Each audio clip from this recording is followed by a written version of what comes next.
Estamos de volta com mais um Tecnopolítica e nesse episódio nós vamos falar sobre os influenciadores digitais e a extrema-direita.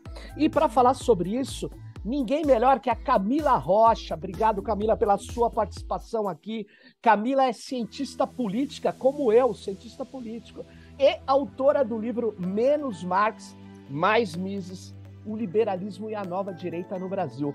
Ela é pesquisadora já há algum tempo e agora está focada em pesquisas qualitativas sobre o comportamento político.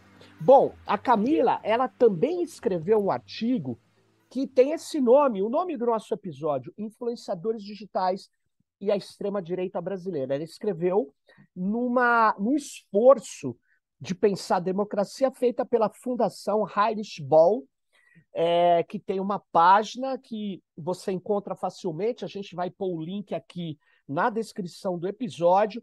Essa página, ela tem o nome A Democracia Aceita os Termos e Condições, Eleições 2022 e a Política com os Algoritmos. Então, isso também vai virar em breve aqui um e-book, você vai poder baixar nesse endereço aqui que a gente está divulgando na descrição do episódio. E nesse esforço de pensar a democracia, as eleições e essa tecnopolítica que a gente tem em torno dela, a Camila foi convidada para escrever um artigo muito interessante, um dos artigos mais interessantes que estão ali.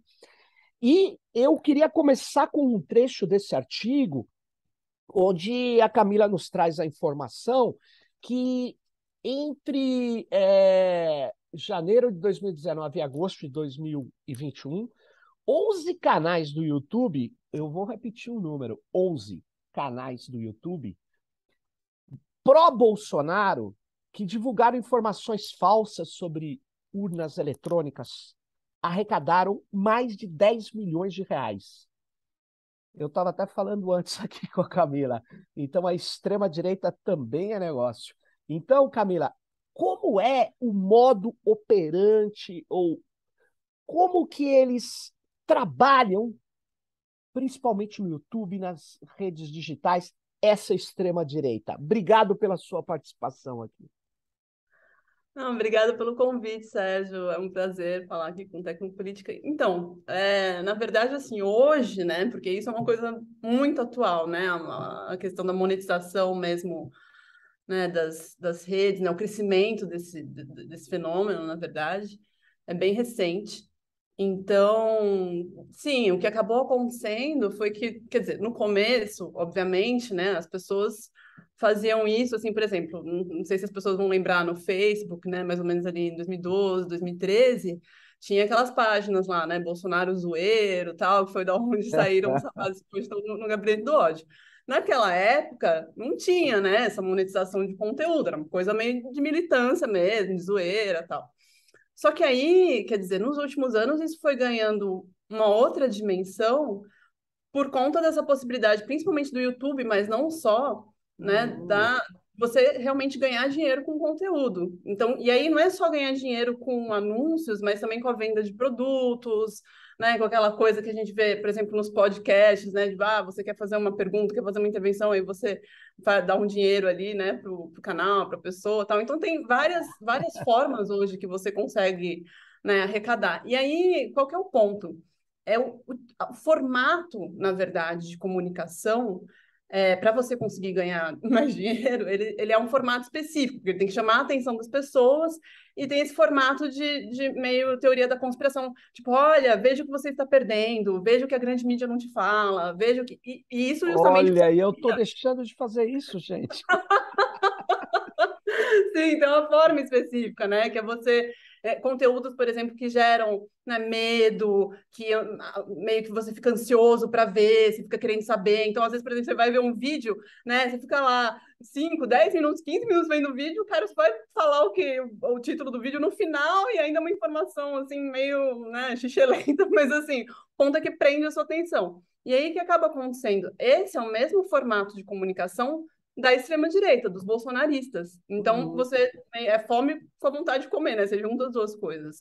Então, num certo sentido, isso é importante dizer, esses canais, né, que ganham, né, dinheiro fazendo esse tipo de comunicação, eles não alcançam só o público bolsonarista, eles alcançam um público muito maior, porque é gente que justamente é como se fosse um clickbait, né? Tipo, então você fica lá, né, que nem aquelas propagandas absurdas que aparecem assim no final de um site, alguma coisa, a pessoa, nossa, deixa eu ver. Então, um pouco essa Mas dinâmica. você sabe que eu vejo várias publicações, eu pesquiso redes também, e Uhum. tem, de vez em quando, aparecem uns anúncios que, assim, você não faz ideia onde esse grande jogador de futebol mora hoje.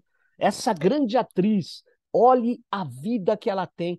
E são coisas de pessoas muito conhecidas, muitas vezes você fala, nossa, quase. E você vai lá e não acha nada, e vai. E é isso, né? Uma técnica de chamar atenção que é uma técnica que a extrema-direita faz muito bem, né? Que interessante isso. E Faz há muito tempo, isso que é importante dizer, faz há muito mais tempo. Antes disso ser monetizado, já fazia. já fazia isso. E É. agora, Camila, eu acho que eu gostei muito do seu texto, porque também você não fala assim, o que está acontecendo é uma ultrapolarização, radicalização, extremistas. Porque cá entre nós, claro, tá, as eleições estão se aproximando, tem dois blocos grandes, que é o lulismo, ou Lula, ou junto com alguns democratas, contra a extrema-direita. A minha opinião é assim: uma coisa é a extrema-direita. O Bolsonaro é a extrema-direita. Ele não tem o apoio só da extrema-direita, mas ele hegemonizou a direita. Tanto é que a terceira via esfarinhou-se, né? Farelo. Mas o Lula, ele é um político de centro-esquerda. O Lula não é um extrema-esquerda. O Lula é esquerda, mais ou menos. É um cara com preocupações sociais muito fortes, um cara que veio da miséria. Mas ele não é um socialista revolucionário, nem chega perto. Né? Mas a imprensa faz esse jogo e muitos pesquisadores falam polarização, basta ser extremista que você ganha muitos seguidores. Eu não acho. Eu não vejo o PSTU ter um monte de seguidores. Agora, você foi muito na veia, você falar de um jeito de falar e principalmente a espetacularização. Eu defendo essa tese da espetacularização. Tem que ser espetacular, né? Você não acha isso? Tem que ser, de certa maneira, o que você está falando é um entretenimento, é uma coisa que desperta, uma coisa, nossa, olha aquilo. Fique sabendo o que tem por trás das vacinas. Oh, aquela coisa. Aliás, esse era uma frase de um vídeo que eu vi de um médico, que eu não sei se é verdade que ele era médico. Juro, podia ser, podia não ser, mas era da extrema-direita, os caras bombando. Mas você não acha que é isso que está acontecendo, essa espetacularização também? Ou você nomeia de outra forma? Olha, eu acho que, na verdade, assim, claro que se a gente for para o lado mais acadêmico, assim, que eu acho que aí começa a ficar meio chato, assim, mas a gente, Não, mas podemos ir para o lado mais acadêmico. no SEBRAP, a gente tem um grupo de estudos sobre esfera pública, né? Certo. E aí a gente, enfim, a gente entende que, na verdade, a esfera pública ela é composta, né, por vários públicos, né, ao mesmo tempo, quer dizer, não é... Mas é claro que tem públicos que se tornam, como você disse, né, mais hegemônicos, dominantes e tal, e outros que são mais marginais, né, outros que são mais periféricos, vamos dizer assim. Então, por exemplo, o bolsonarismo, há 10, 15 anos atrás, era uma coisa marginal, era uma coisa periférica, certo? Não entrava na Sim. grande mídia, não era pautado, era até ridicularizado, tipo, nossa, que absurdo, que esse cara, não sei o que e tal. E aí o ponto muitas vezes esses públicos marginalizados, né, do Estado, da grande mídia, né, enfim, mesmo do capital, né, eles acabam adotando justamente essas estratégias que a gente, enfim, outros pesquisadores chamam de contra-publicidade, que é uma forma, na verdade, de você chamar atenção por meio de discursos que são indecorosos. Quer dizer, que quebram com o decoro presente no mainstream, né? Nos públicos tradicionais. Então, por exemplo, vou dar um exemplo disso. Assim, o Bolsonaro faz isso direto. Né? Então, Isso de mandar fazer uma piada de baixo calão com o jornalista, mandar a pessoa tomar naquele lugar, né? Falar palavrão, ser estúpido, ser grosso, ser super irônico, assim, sarcástico, né? São coisas que, se você for pensar, não fazem parte, né? O que quem espera, né? De um presidente, né? De um deputado que faça uma argumentação lógica, racional, que seja, que tenha uma comunicação que seja legitimada, né, pela oficialidade e tal, e o Bolsonaro vai lá e sempre está quebrando com isso a todo momento, né? Então, é um tipo de comunicação que ela é disruptiva. Ela está a todo momento trazendo essa irreverência, essa disrupção, essa coisa polêmica. E aí, uma coisa que é impressionante que a gente pensava, bom, e aí todos os teóricos que estudavam isso falavam, bom, mas quando essas pessoas, esses públicos, né, essa galera marginalizada que estava lá na periferia da esfera pública consegue chegar no poder, eles não precisam mais usar isso, essas táticas. Mas o Bolsonaro continua usando. Está na presidência da República falando que ele, né, está sendo perseguido, que a mídia está contra ele, que está todo mundo contra ele, que não sei o quê. Então, isso que é uma coisa que foi contra a teoria que existia antes, né? Quer dizer, você continua se comportando do mesmo jeito, Então, e é isso que o Bolsonaro faz. então, aí é que está o problema. Você reforça uma outra tese. Esse é a tipicação do fascismo. O medo da eliminação existencial, o inimigo do momento, o líder ameaçado, o único que pode nos salvar. Isso é o fascismo. E cara, Camila, ele governou fazendo live quase toda semana, falando direto, que ele dizia, depois ele viu, ele precisava do Centrão, aí tem lá aquele jogo, né? Porque senão podia até sofrer um impeachment. Mas não, ele vai para o Centrão, faz aquela. Eu não preciso descrever, as pessoas estão acompanhando. Agora, ele sempre manteve essa questão que você falou, né? Essa irreverência. Todos estão contra mim. E se eu sair daqui, acabou. O comunismo vai voltar. E agora, na campanha, eu tenho acompanhado os grupos dele no Telegram. Não é que o comunismo vai voltar, eles têm que acabar com o comunismo. Mas você fala, mas peraí, mas o governo é do Bolsonaro, o Brasil é comunista com o governo do Bolsonaro? É a irracionalidade do fascismo. Eu defendo isso. Eu sei que. E aí, como que você nomeia esse processo? Olha, então, na verdade, assim, acho que essa retórica, essa retórica anticomunista deles é uma coisa que, assim, isso vem lá de trás, né? Só pensar, Sim. inclusive, no fato histórico do Bolsonaro, né? Porque ele sempre quer dizer, cresceu nesse meio, né, de ditadura militar, que o comunismo na época, de fato, era uma realidade ali nos anos 70, né? Final dos anos 70, começo dos anos 80, ainda era uma realidade. Agora, o problema é que é isso, né? O muro caiu, só que o pessoal. E aí, o que aconteceu? Eles, na verdade, atualizaram o discurso. Então, o comunismo virou sinônimo, que é o que eles sempre falam, né? Venezuela, Cuba, né? Na época, o Olavo de Carvalho falava do Foro de São Paulo, então do Eu lembro. bolivarianismo. E aí acaba que eu acho que o caso da Venezuela é muito até mais emblemático do que o de Cuba, porque é o grande fantasma, assim, tipo, olha, né, o Brasil vai virar a Venezuela, quer dizer, vai ter uma epidemia de fome, vai ter, né, pessoas saindo. E, assim, de fato, a Venezuela, né, a gente sabe que está numa situação humanitária, né, muito Bem ruim. desesperadora, mas exatamente. Então, agora, o Brasil também, falando em fome, né? A gente também sabe que Não, em aqui. números absolutos, Camila, o Brasil tem mais pessoas em condição de fome do que a Venezuela. Aí é que está Então, o problema. exatamente. Mas esse que é o ponto. O como eles usam, né, isso como espantalho, na verdade. Hum. Porque, no fundo, é isso, assim, se você for pensar, mesmo esse discurso que eles têm, não, mas o Brasil vai voltar, que é uma coisa que até eu ouço, né, gente da minha família, sei lá, falando, porque o Brasil vai voltar a investir nesses países comunistas, vai dar investimento, vai fazer investimento em Cuba e não vai fazer aqui. Quer dizer, é meio que um discurso que, assim, as pessoas nem entendem como funcionam, né, esses investimentos, como que eles são feitos, que não Não, é. e é curioso, né? Falar. Vou pegar o exemplo do Lula. O Lula, se eu não me engano, ele construiu 15 novas universidades no Brasil, públicas. Bolsonaro só destrói. Como é que a pessoa vê, né? Eles retrabalham o discurso, isso é uma qualidade da extrema-direita, né?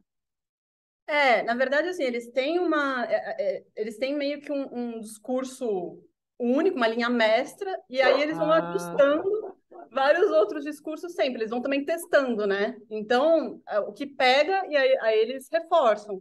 Então, mas sempre que seguindo essa linha mestra. Então, por exemplo, eu sempre hum, converso com eleitores do Bolsonaro, né? Vira e mexe, estou conversando.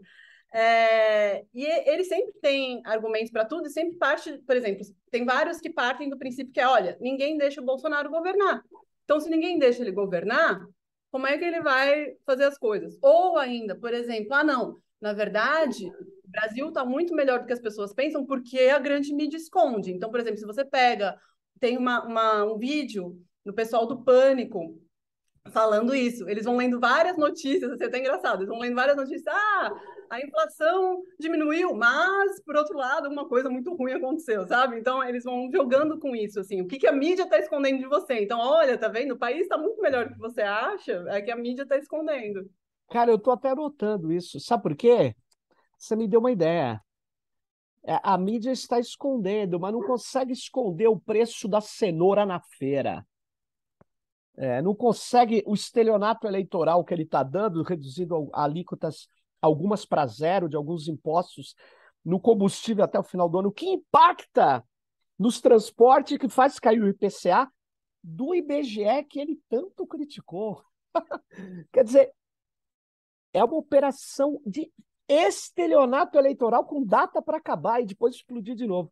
Mas obrigado É, por essa informação. Genial. Esse modo de operar, eu me lembro quando você falou desse vídeo, eu achei que esse vídeo era tão ridículo, porque ele é muito distorcido, mas de fato pega, né? Porque assim, a inflação tá alta, só que ela tem uma queda por causa exatamente do efeito combustível. Os outros 7 grupos da composição de 9 subiram bastante. E ainda vai ter outro efeito de uma pequena. A inflação subiu, mas não subiu o que deveria subir. E aí ele distorce, ele pega o 0,68% de queda, a maior queda desde a criação do, sei lá, do índice. É muito boa é um pensamento bem focalizado, focado na distorção. e aí o que é também importante lembrar, Sérgio, é que assim, se você for pensar, né, o eleitorado mais fiel do Bolsonaro, são pessoas que ganham, quer dizer, tem, vamos dizer, o trabalhador médio ali que está ganhando de 2 a 5 salários mínimos, né? E tem o pessoal que ganha acima disso. Então, quer dizer, são pessoas que elas não estão sendo assim tão afetadas pela insegurança alimentar, né? Mesmo pelo desemprego, né? São pessoas que estão conseguindo manter um certo padrão de vida, um mínimo, assim, ou até tão bem mesmo, né? Então, acho que isso também é importante de levar em consideração. Quer dizer, quem que é o público que está acessando esses conteúdos? Né? É gente que Uhum. isso você falou, mas o preço dos alimentos, tal. Então, mas é gente que não está sendo tão impactada assim pelo preço dos alimentos, está mais preocupada de repente com o preço da gasolina, e aí o Bolsonaro tem resposta. O Bolsonaro, tá vendo? Eu vou diminuir, não se preocupe. Ou mesmo eu conversei Vou com. diminuir até 31 de dezembro, Camila, precisa ficar É, claro. sim, sim, mas aí que tá. As pessoas não tão, as pessoas querem a curto prazo, né? Que estão pensando hoje e não querem que o PT volte para o poder. E o que eles estão calculando Essas também. pessoas. Exatamente, é o público que assiste, né, os conteúdos. E uma coisa que é importante também, até o que eles estão calculando é o impacto, por exemplo, do aumento nos benefícios de transferência de renda vai realmente pegar as pessoas bem na época das eleições. Então, Sim. eles estão apostando, e isso eu já até conversei com algumas pessoas, né, que, enfim, meio que apoiam Bolsonaro mesmo, estão ali na política e tal, eles estão apostando nisso, ó, tipo, vai chegar ali bem na época das eleições e vai ter uma puta virada e a gente vai ganhar, entendeu? Porque a economia vai bater bem, e assim, a gente Porque sabe se que não ganhar, eu vou fazer questão de visitar o Bolsonaro e entrevistá-lo no Bangu. sim, porque esse tipo de estelionato eleitoral, a gente não é uma coisa, não está inovando, né? O Fernando Henrique fez, a própria Dilma fez, então, assim, É isso. A gente lembra do Fernando Henrique também, né? Estourou, veio lá, depois do segundo governo veio. Não, mas você tem razão. Agora, é curioso, né, que esse discurso que eles estão praticando, eu acho, eu tenho visto, ouvido também, nos segmentos mais pauperizados, é que não atingiu ainda, você tem razão, não sei qual vai ser o efeito, mas as pessoas, eu não sei se vão nesse embalo, mas É, é perigoso sim, é que ele tenha essa munição, né? E tem uma coisa que eu queria te perguntar.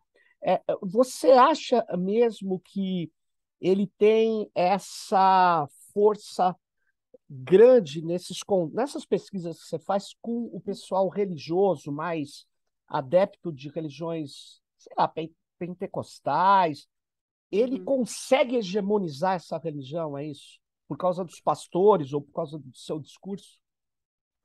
Olha, na verdade, assim, eu acho que nas eleições passadas, com certeza, né, em Sim, 2018, nessas ainda está em disputa justamente pela questão da economia. Quer dizer, a gente sabe que muitos fiéis, né, de igrejas pentecostais são, são mulheres negras muito pobres, né? E entendi. que justamente os auxílios, né, os benefícios são muito importantes para essas pessoas, por exemplo, né? Então, tem isso, mas ao mesmo tempo essa questão, a questão dos valores morais também é muito importante, né? Os pastores falando também é muito importante. Então, assim, hoje, o que a gente vê é que está um pouco mais equilibrado do que estava nas eleições anteriores. Hum, Agora, uma coisa que é fato é que, e até teve já um pesquisador que mostrou isso, né, o Vitor, ele até lançou um livro sobre isso, que, na verdade, os pentecostais, eles são mais antipetistas do que bolsonaristas bolsonaristas, na verdade. entendi. Então, é meio que assim, não é que necessariamente as pessoas, tipo, não, são super apoiadoras do Bolsonaro. Não, elas são mais antipetistas, por quê? Porque tem um discurso que foi sendo construído há décadas, né? De Uhum. que o PT e a esquerda eram contra os evangélicos, eram a favor dos católicos, que iam perseguir os evangélicos, que, né, iam, E enfim, nunca aconteceu, eles cresceram um monte no governo Lula. Exato, mas é um discurso que ele foi ganhando muita força com o tempo, e à medida também que as igrejas, né, foram ampliando, foram, enfim, tendo cada vez mais recursos, tendo cada vez mais fiéis, é um discurso que vai ganhando tração. É claro que a gente sabe que, inclusive, o Lula contou com o apoio de vários, né, de vários pastores, de várias lideranças religiosas, mas tem um interesse, obviamente, muito grande aí. Então, eles, do mesmo jeito que agora eles estão com o Bolsonaro, eles podem não estar. Acho que isso que precisa ficar claro, assim. Eles lutam, esse setor é muito assim, eles lutam pelos interesses deles, né? E aonde eles veem que tiver mais vantagem, eles vão. Mas dessa vez eles. Vamos testar, né? É, Assim como tem uma resistência à adesão dos mais pobres evangélicos ao Bolsonaro, existe um núcleo aí que está imantado pelo fascismo. Nem todo fascista precisa do Bolsonaro e o Bolsonaro não é. O bolsonarismo é uma coisa, o fascismo é outra, mas os dois estão juntos hoje.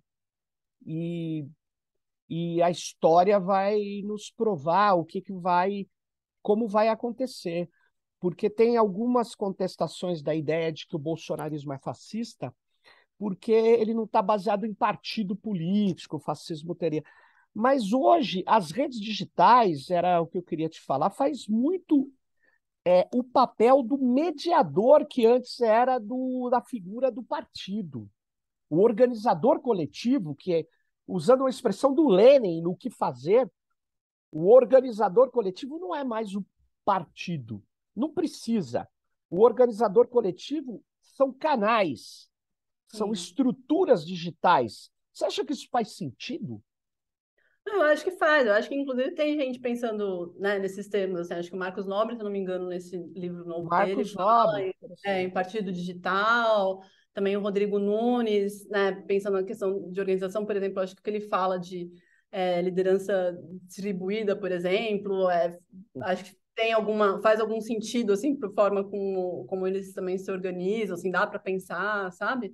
Mas eu tendo a concordar com você também, eu acho que é isso, na verdade é um movimento, né? E é um movimento que se organiza, não só, mas principalmente digitalmente. Agora, é importante esse não só, porque também as pessoas vão às suas... E isso, inclusive, é um dos principais argumentos, né, que os bolsonaristas têm. E vira e mexe, assim, quando eu, né, vou conversar com as pessoas que eu conheço que apoiam o Bolsonaro, eles falam, então, eu não vejo essas pessoas todas que estão nas pesquisas aí, que vão, né, dizem que vão votar no Lula nas ruas. O Bolsonaro bota gente na rua, o Bolsonaro bota militância na rua, tal. Então, isso é uma coisa que é um argumento, assim, É. muito utilizado, assim. Inclusive, esse Por chamamento... isso que as pesquisas mentem, eles dizem. Tá, Porque a rua só tem o Bolsonaro, que é mentira. Que é sim. mentira. Agora, eu acho que se eu fosse a campanha do Lula, eu só fazia ato de 500 mil pessoas para cima na rua. Porque, sem dúvida nenhuma, esse é o grande argumento. É o argumento do 7 de setembro para dar o golpe.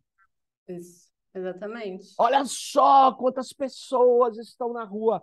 Sem dúvida, você pegou. Muito, muito, muito complexo, né? E aí tem os truques coloristas que o Collor já usava na eleição onde ele era apoiado pela Globo, truques de imagem, mais do e a rua fala, o data povo, eles usam essa expressão, data povo. Que, Exatamente. que loucura. Agora deixa eu te aprofundar um ponto que você falou. Você diz: existe uma narrativa bolsonarista hegemônica, homogênea, desculpe, o teu termo não foi hegemônica, homogênea. Cara, eu achava que eles atuavam.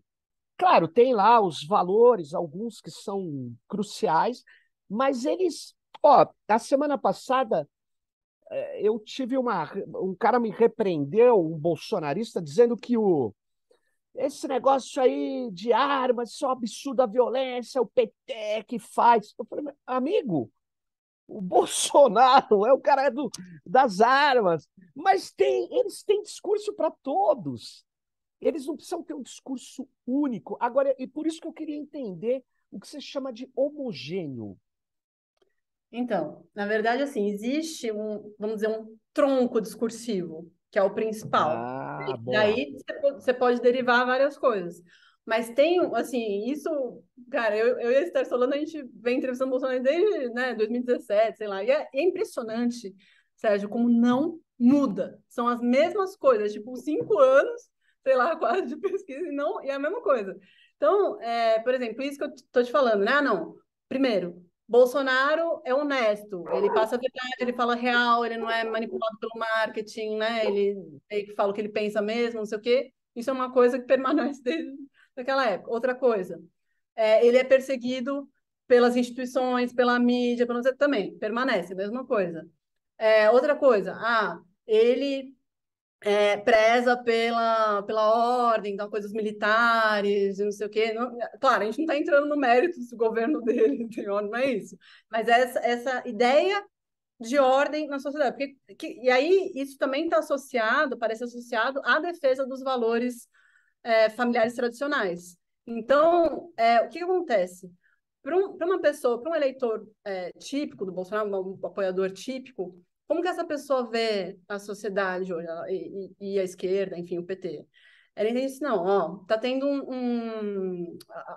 a sociedade está corrompida, né? E o que significa isso, a sociedade está corrompida? Está corrompida tanto em relação a valores, porque isso, é travesti, é viado, é mulher querendo, né, ser empoderada, isso aqui, não sei o quê, então, né, tá atacando a família, e ao mesmo tempo essa corrupção política que é generalizada, tal. E para eles, o PT e a esquerda representam as duas coisas, que é essa corrupção generalizada. Então, tanto Olha uma que corrupção loucura, hein? Olha que política, inversão. Porque a corrupção generalizada, até mesmo, só falar isso porque eu me lembrei, mesmo na Lava Jato, você teve que montar uma estrutura com policiais, auditores, funcionários públicos, que o cara acha que está combatendo a corrupção. Aí quando você vai ver o resultado, a Lava Jato, que era para pegar o PT, quem que ela pega principalmente? Os apoiadores de Bolsonaro, PP e PL. PMDB, depois PSDB. Lá atrás, embaixo, estão em número, eu falei, em valores, o PT é lá. E os caras, como é que eles não consideram, então, que o Centrão, o PP, o DEM, esses caras, esses corruptos contumazes da política brasileira, desde que ela chegou de caravela, eles desconsideram. Eles Não, apagam a não, história. Como é que eles... não. Não, esse que é o ponto, assim, porque porque assim, na verdade, o que eles entendem? Bolsonaro é contra o sistema, certo? Então ele é Certo. contra o sistema corrupto, contra não sei o quê. E aí, qual que é o problema? Para não sofrer impeachment, para não ser, né, expulso do cargo e tal, ele teve que se aliar com essa galera toda para conseguir se manter enfim, na presidência, conseguir se manter no governo. Então, para eles é uma coisa estratégica, entendeu? Eles acham tudo isso, que o pessoal é tudo corrupto, mas para eles é uma coisa estratégica. Inclusive é isso, o Bolsonaro passou, sei lá, 2 anos sem partido, né? Por exemplo. Então, para eles, tipo, isso de ter entrado no partido XY, tanto faz, se é o Valdemar, entendeu? Tanto faz, porque é tudo, é uma É coisa porque tática, o assim. Bolsonaro, ele foi eleito por um partido que tinha um deputado, né? Ele era de 40, 50, o PSL. PSL. Mas como ele é um cara muito... É a figura do inepto, um líder político medroso, é, o termo, eu ia usar um termo meio chulo, não vou usar, preguiçoso eu vou usar. É medroso, preguiçoso, incompetente, tudo isso. O que que ele fez? Ele não conseguiu controlar o partido que ele elegeu. Ele brigou com todo mundo, os filhos dele brigam por dinheiro, por corrupção menor. Aí o que que eles fizeram? Eles vão criar o partido, eu esqueci o nome, eles tentaram criar um partido, mas o Bolsonaro, criar um partido tem que trabalhar, tem que organizar, tem que ter. Aí ele falou, o Carlos falou, pô, nós temos grupo de WhatsApp, gente, nós temos os canais, nós temos disparadores aqui e ali. Que isso, gente? Aquele partido, o cara não conseguiu criar. Até o PCO é partido, que é um grupo pequenininho. Não, aguerrido, mas tem que trabalhar, os caras trabalham. Bolsonaro, então a organização partido para ele não vale nada. Agora ele precisou do Centrão e é isso, né? O problema é que ele já tem essa narrativa, é estratégica, então. Quer dizer, É, entendeu? Por isso que eu falo, assim, é um tronco narrativo que eles vão adaptando, entendeu? Eles vão, tudo que vai acontecendo, vai. eles vão jogando nessa coisa. Então, o Bolsonaro ele sempre tem que ser antissistema. Então, como é que a gente faz um argumento para caber nesse tronco narrativo? Ah, Então, mas você acha que amarra... tem, Camila, uma pergunta, você acha que tem argumento para uma pessoa que acredita nisso? Estou perguntando, Sim. na boa, na boa. Tem? Não, eu acho que assim, para quem vamos dizer, apoiadores muito, muito, muito convictos do Bolsonaro, muito fiéis, aí realmente é uma coisa emocional mesmo, assim, né? Uma coisa Emocional. muito, sim, muito mais do Perfeito. que, né? Agora, se você pega um apoiador mediano, sim, as pessoas têm argumento, inclusive as pessoas não, eventualmente, que aí você falou, não concordam com todo o discurso dele, não concordam com partes e tal, mas, enfim, no fundo, acham alguma motivação ali dentro dessa narrativa, né, homogênea dele que justifica o voto nele. Seja, tipo, eu acho que, no limite, eu acho que o Bolsonaro é menos pior, é menos corrupto, por exemplo, as pessoas falam isso. Nossa, o Bolsonaro é o menos corrupto. Por exemplo, porque a pessoa vai falar, de um lado tem o Lula, que tem o mensalão, tem o petrolão, tem a Lava Jato, tem isso, tem aquilo, já foi condenado, já foi preso, e o Bolsonaro, até hoje, não foi condenado, ninguém tem Aquele, o então, Smeagol, não vou falar o nome dele porque ele disse que processa. O Smeagol, tem um cara que parece aquele personagem do Senhor dos Anéis, para os nerds que nos assistem, que nos ouvem também, o Smeagol, né? Que é My Precious, o anel. Se eu tenho o anel, eu tenho o poder. O anel é aquele palácio para o Bolsonaro. E tem o cara que é o Smeagol, ele é a figura do Smeagol, o cara distorcido pelo poder. Um corrupto contumaz, sonegador de impostos. Esse Smeagol, ele disse no Twitter recentemente, o Bolsonaro é essa coisa, é o cara mais honesto. E as pessoas contestam, falam assim, mas um honesto que precisa dizer que o gasto de cartão corporativo tem que ficar escondido. E eles não respondem isso, né? Eles não respondem, eles falam, aliás, nesse podcast que ele participou aí agora, ele diz que o próprio Bolsonaro diz, eu não tô nem aí com o cartão. Quer dizer, como é que pode, né? Não tô nem aí, eu não quero nem saber disso. Eles vão me incomodar, vão querer ficar pegando coisas no cartão. Claro que vão, 2 milhões de reais gastos em 1 ou 2 meses, eu não tenho o número certo, eu vou retirar o que eu falei. Um número muito grande de gasto no cartão corporativo é complicadíssimo, porque ele não é para uso pessoal. Então, o Bolsonaro tem um filho, Flávio Bolsonaro, que quando o juiz bloqueou as investigações por ele ser senador, etc., a imprensa divulgava que ele tinha 16 apartamentos. E depois ele. Não estou falando da mansão de 6 milhões. Ele não tem renda para ter isso. Aí o bolsonarismo fala o quê? Tudo mentira, e não é. Não, então, na verdade, não. Se Não? você não, isso desde o começo quando, né, explodiu assim, esse caso da rachadinha faz um tempo já. A Quando a gente, rachadinha eu nem falei, hein? então, Do mas, por exemplo, Queiroz. da rachadinha, né? Ou mesmo da mansão, mas isso desde que a gente começou, faz já uns, sei lá, 2, 3 anos, as pessoas falavam assim, não, os filhos do Bolsonaro não prestam mesmo, mas o Bolsonaro, Nossa, é é, mesmo? sim, sim. As pessoas falavam, gente, os eleitores. Os filhos do Bolsonaro não prestam. Mas a gente sabe que o Bolsonaro dos que estão ali, é o menos corrompido, entendeu? Porque não é que as pessoas acham que tem corrupção zero ou que não existe, mas as pessoas pensam em termos de grandeza. Assim, não, porque, sei lá, o Mensalão, o Petrolão foram os maiores escândalos de corrupção da história e foram bilhões e não sei o quê.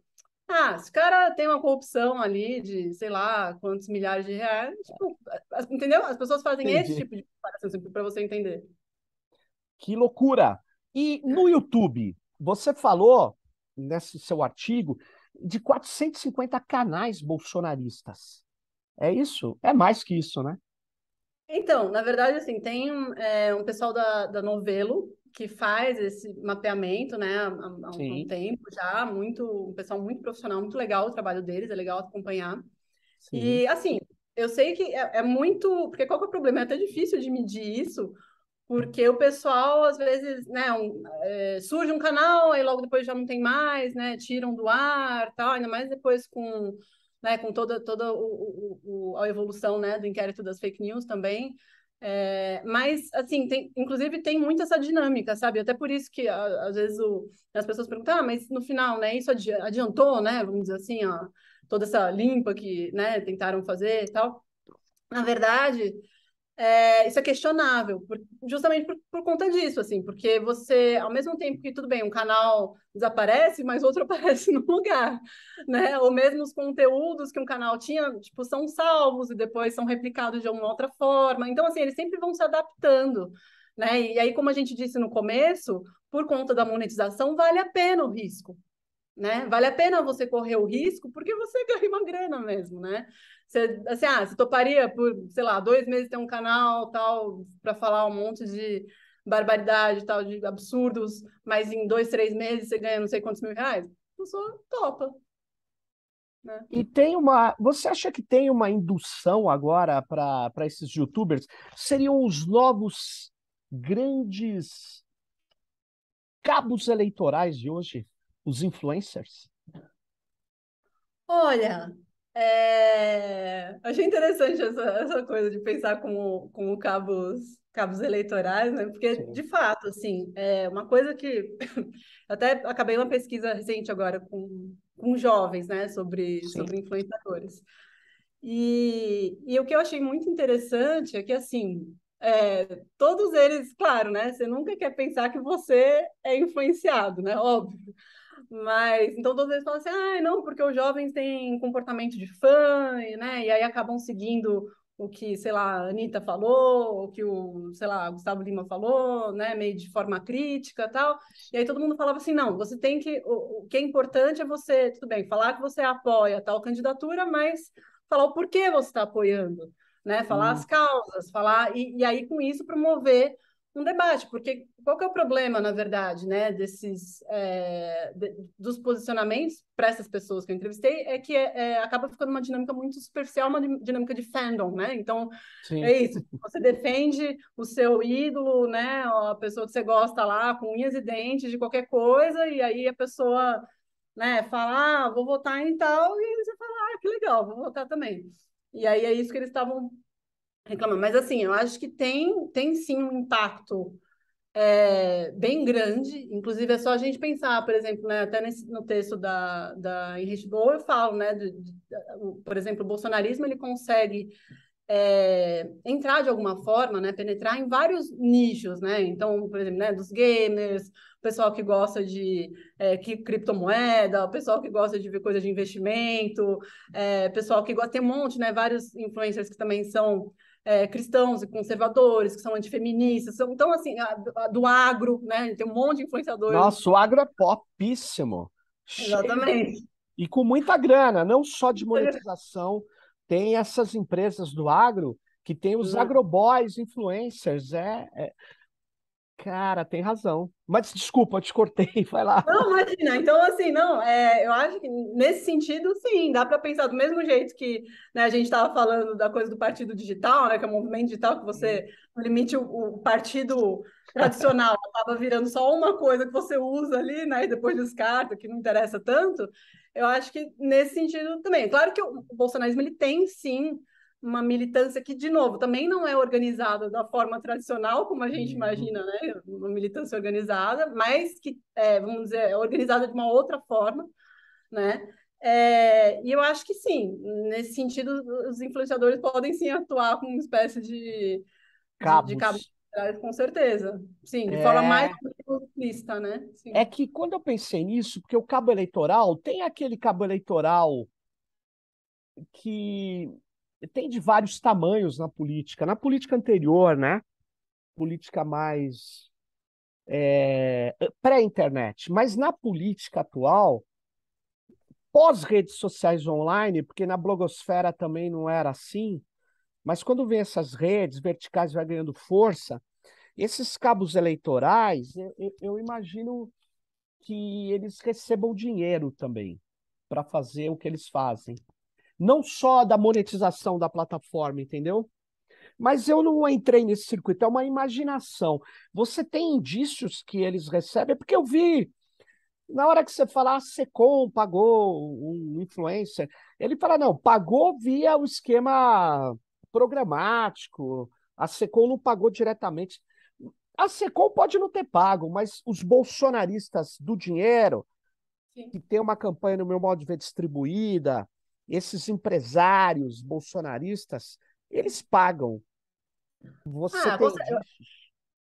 assim, na verdade, é isso que você falou, é indireto, né? Porque a gente sabe que tem, obviamente, uma parte da elite expressiva que é assumidamente bolsonarista, ideologicamente bolsonarista. Ideologicamente. É ideológico mesmo, assim, que odeia o PT, tem horror do PT. De repente, inclusive, nem é uma coisa assim da pessoa necessariamente gostar do Bolsonaro, sabe? Assim, mas o horror que a Na pessoa verdade, tem. o horror deles é contra pobres, é contra a melhoria das pessoas de baixa renda. É aquele cara que no aeroporto, eu ouvi muito isso. Isso aqui parece uma rodoviária. Então, e É aí, elite mas eu acho que brasileira. tem, Os sim, maiandeiros. e acaba tendo, porque, por exemplo, se a gente for pensar no lucro que essas empresas que vendem armas, por exemplo, Nossa. passaram a ter, né? né? Justamente com toda essa propaganda, né? Porque é propaganda mesmo, né? Que o bolsonarismo tem feito. Armas como sinônimo de liberdade, né? Que eles importaram nos Estados Unidos, né? As coisas, tenha armas para se proteger. Tipo, até eu estava fazendo inclusive uma pesquisa sobre isso. E aí eu falei, e eram pessoas que eram, né, mais pobres, e eu falei, cara, mas você realmente acha que você, tipo, se você não tem dinheiro nem para comprar um gás, você vai ter dinheiro para comprar uma arma e munição para arma e para fazer curso de tiro e para fazer não sei o quê. Aí a pessoa falou: realmente. Você sabe quanto custa uma arma? Tipo, as pessoas nem sabiam quanto custa uma arma comum, assim, sabe? Então, é uma coisa, é muito bem feito, né? Porque E a tem pessoa é uma. isso, claro, ela quer se proteger, né? A pessoa tá numa urgência de Mas que. tem um amigo meu que entrou em clube de tiro, desses que abriu, se infiltrou, ficou quieto. Deu uns tiros, tal. É caro. É- E ele, eu não sei falar, eu não acompanho isso, mas um projétil, uma bala, deve custar mais de R$ 30. Uma. Então você tem 5 num tambor daquele velho revólver 38. Você está falando ali, se você botar 5, se for R$ 30, 5 é R$ 150. Você vai descarregar, assim, não vai acertar a maior parte. R$ 150. Não, mas não era isso que eu queria falar. Eu queria falar, ele entrou lá e um cara falou para ele, ele começou a fazer, que nem você faz pesquisa qualitativa, mas sem interesse acadêmico. Ele falou, olha, e aí? Por que você está? Não, porque eu quero me defender. Aí depois dele ver, ouvir tudo isso, um dia ele fala pro cara, arma não é para se defender, arma é para matar. Por quê? Porque aí ele começou a observar onde tem assalto, que a primeira coisa que o assaltante faz é pegar a arma do vigia, é tomar a arma das pessoas, e que quase ninguém que tem arma consegue fazer uma reação. E quando faz, muitas vezes a coisa fica ruim. Ele acaba sendo alvejado. Na verdade, arma é para matar. É isso que precisa ficar. Arma devia ser proibida. É como na Europa. Quem está armado ou é polícia ou é bandido. Não tem meio termo. Eu sou a favor dessa linha. Porque se você tem uma arma, é para você matar. Desculpa. Eu fiz uma digressão aqui, né? Mas continua, Camila. Não, na verdade, o Bolsonaro, não sei se é o pior garoto propaganda possível, porque ele já teve situações assim que ele estava com armas e aí foram assaltar e aí Eu levaram as lembro. armas que estavam com ele, assim, então E pior. eu vi um vídeo, Camila, recente, o ano passado, que ele vai num stand de tiro e ele, essa arma não tá funcionando. Aí o cara chega para ele, Bolsonaro tem que destravar. Era uma automática. O cara é um capitão que não sabe mexer numa automática, é o que mostra. Mas voltando. Então, Enfim, mas eu acho que o ponto é esse, né? Que a gente estava falando da questão do financiamento. Então é isso, acaba sendo indireto também, porque, quer dizer, se você tem gente que está se beneficiando de determinadas políticas do governo ou coisas que o governo defende, se a gente, por exemplo, né, a questão das armas nesse mundo agro é um negócio que é isso, né? Porque para que pá, eles vão, né? Eles adoram, porque é isso, eles vão lá e, como você disse, matam as pessoas. Quem que tá, né, ocupando as terras? Quem que tá? Os indígenas, quilombolas, né? Disputa de terra com pessoas, né, mais pobres, mais vulneráveis. E aí é isso, aquele, né, bang bang, tá? Aquela coisa horrorosa. E Bolsonaro dá licença para matar. E para esses caras é ótimo, né? Então acaba sendo isso, meio que é também uma coisa de um modo de vida, de um sim, lifestyle que o bolsonarismo vende para vários nichos, sabe? é Então, verdade, hein? Você sabe que eu tenho um tio já falecido. Eu já falei isso aqui nesse podcast umas 2 vezes, mas é que sempre me vem à cabeça.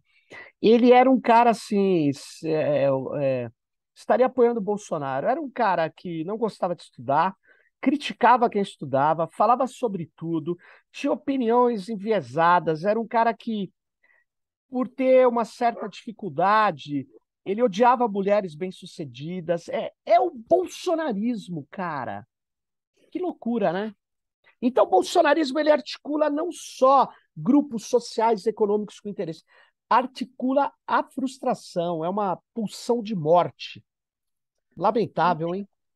É porque ele está ancorado num fenômeno social mais amplo, né? Porque se a gente for pensar nos últimos anos, a gente teve avanços muito importantes, né, relacionados, Verdade. por exemplo, né, as mulheres, né, a população LGBT, a população negra, né, mesmo indígenas. Quer dizer, teve avanços importantes nos últimos anos, inclusive durante os governos do PT, mas mesmo se a gente for voltar ali para o Fernando Henrique também, né, tem muita coisa ali. Claro. Então, num certo sentido, não deixa de ser uma reação, né, muito forte a todos esses avanços. E isso as pessoas falam, assim, falam explicitamente, sabe? É uma Hum. coisa muito, muito forte, assim, que a gente observa, né, quando a gente Voltar fala. a ter um país dos homens de bem. Exatamente. Sim. Homens de Agora bem. mesmo, agora, ao mesmo tempo, tem uma coisa, Sérgio, que é importante também de se ter em mente, que por exemplo, né, as pessoas sejam, sei lá, as pessoas que estão na periferia e que apoiam o Bolsonaro, que estão, né, frequentam esse universo do agro e apoiam o Bolsonaro, estão, né, nas igrejas e apoiam o Bolsonaro. Primeiro, elas se sentem desprezadas, ridicularizadas, sem espaço enfim, por parte das pessoas que frequentam essa esfera pública tradicional, então intelectuais, jornalistas, né? Elas se sentem completamente assim, Ah, sim. vamos- assim, tipo assim, quem são as pessoas? Excluídas até. Excluídas, exatamente, porque tem de fato uma arrogância muito grande, né? Por exemplo, eu, né, sou nascida e criada aqui em São Paulo, tal. E é isso, tipo, quem sou eu para falar da realidade de alguém que vive, por exemplo, no interior do Mato Grosso, no interior do Pará, no interior do. Sim. Ou mesmo que está morando na periferia e que não tem como se defender, que está ali no meio da milícia, tráfico, não sei o que, é uma coisa horrorosa, né? A gente, enfim, vê. Eu fui ter mais acesso quando fui fazer etnografia na periferia, né, na Brasilândia, mas assim, a maioria das pessoas não, né, de classe média, média alta das grandes cidades nem tem tanto contato com isso, assim, a não ser quando é assaltada, né, quando tem alguma coisa.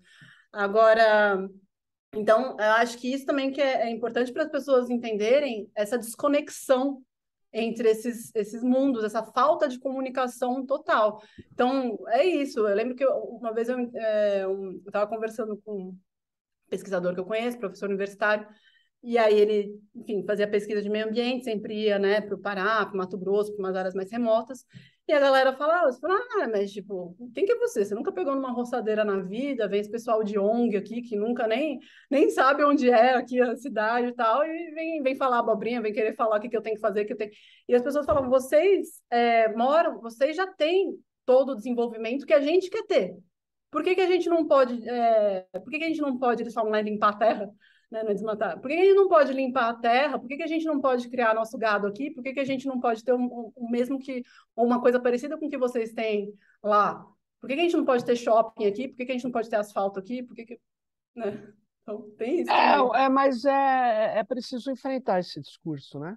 Eles podem Sim, ter se eles quiserem destruir a própria vida deles, né? Porque exato. é só você ver o que aconteceu com as pessoas na transposição, no Sobradinho. A modernidade vai chegar, a ditadura militar. Levaram as pessoas, tiraram elas do lugar do seu modo de vida, e elas passarem para o lugar onde elas passavam fome, ampliou a violência de maneira absurda, e o clima mudou. Mas, enfim, é preciso enfrentar esse discurso.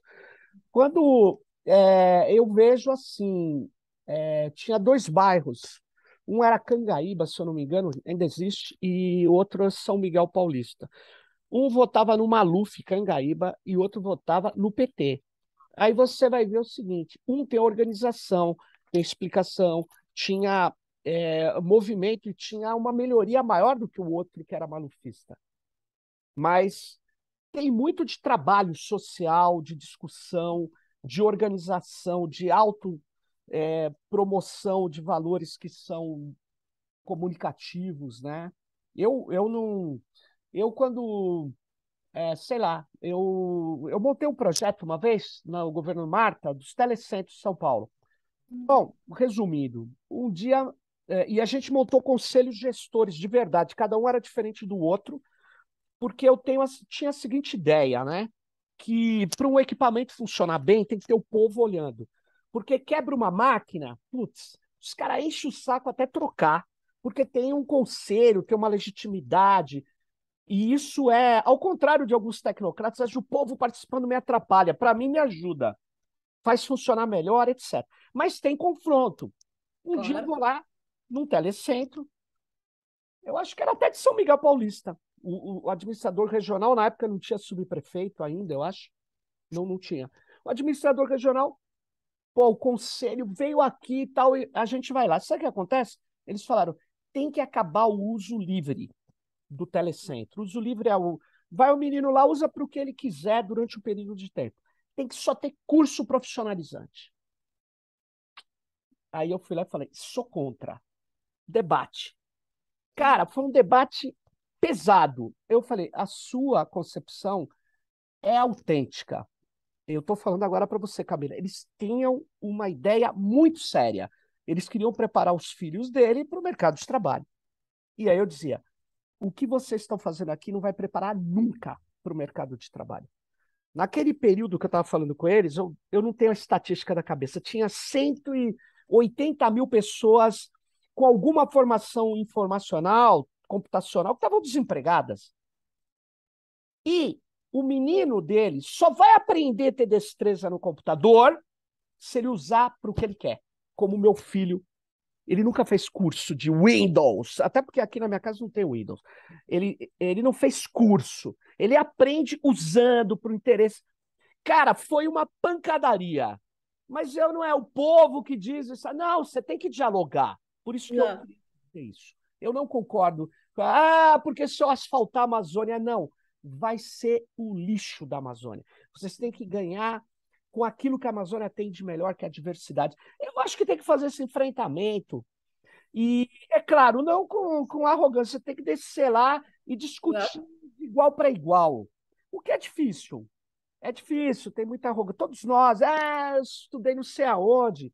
Sim, é isso. Dane-se onde você estudou. Correto. Eu, Sim. eu também aprendi com software livre, que eu, apesar de ser cientista social, eu aprendi um monte de coisa com essa comunidade de software livre. Uma coisa é, não me venha com seu título.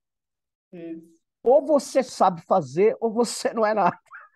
Sim. É o tipo de uma meritocracia, mas eu achei que é do bom sentido. Sim. Mas é interessante ouvir isso, né? Porque.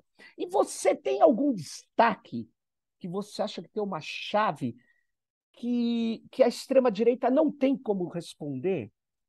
No- É uma baita pergunta, né? Eu acho que é que a gente está Hum, chegando no final, eu tenho que fazer a pergunta sim. derradeira. 50 minutos já passaram. Ah, olha, eu acho que talvez, pensando aqui, mas uma coisa que talvez eles não, enfim, não tenham tanto assim como responder é quando você vai.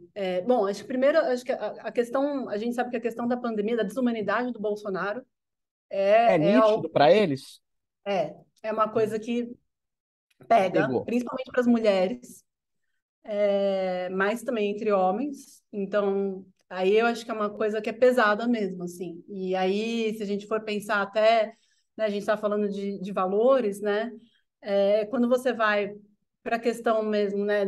E aí você pensa essa desumanidade com, né, com os valores, enfim, nem precisa ser cristãos, né? Mas ser humanitários. Aí eu Humanitário. acho que é uma coisa. Aí eu acho que é onde mais pega. Porque é isso, assim, como é que você vai ter, né, um presidente da República que, enfim, não tem o mínimo, né, de uma Empatia. empatia. Exatamente, empatia. Que é uma coisa que todo mundo fala que está tão em falta e que ele não faz a menor questão de promover, né? A menor questão. E não é uma coisa assim, que a gente até poderia pensar, todo mundo erra, todo mundo fala besteira, né? Pode falar Claro, besteira, claro.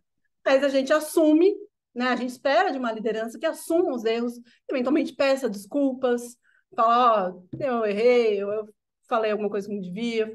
Bolsonaro nunca faz isso. Ele nunca faz isso, ele A nunca pede culpa sempre é dos outros, né? sempre é dos Interessante. outros. sempre é dos outros. Ele não pede desculpa para jornalista que ele agrediu, não pede desculpa para, né, não interessa. Então, eu acho que essa é a grande dificuldade que eles têm, é uma Interessante isso. oferta mesmo. É. Ô, Camila, obrigado por você ter participado aqui desse episódio do Tecnopolítica. A Camila escreveu um artigo, ó, vai estar aqui o link logo embaixo. Esse artigo aqui vocês precisam. É um artigo curto, porque é um artigo feito para uma coletânea muito pequena e tal, que a Fundação Heinrich Böll fez, e está já aqui no link.